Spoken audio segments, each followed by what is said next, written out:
The overall aim of this procedure is to measure tactile allodynia in a mouse resulting from a bacterial infection of the prostate.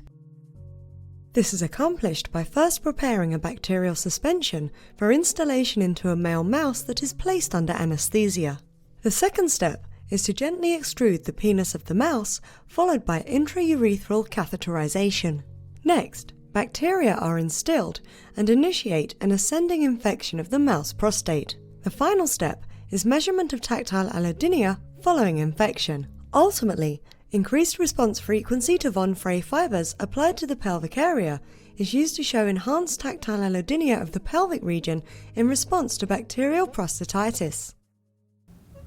The main advantage of this technique over existing methods such as hormone-induced prostatitis or autoimmune prostatitis is that it uses clinically relevant bacteria and a natural ascending infection methodology that are really important for prostate disease pathogenesis.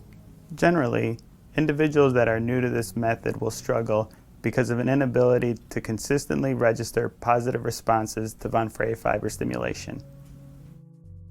All procedures in this protocol must be performed according to institution and government guidelines.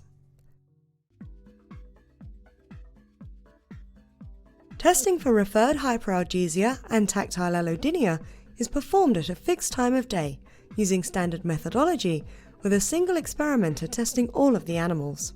Blind testing of groups should be utilized to combat the limitations of behavior-based pain testing in animal models.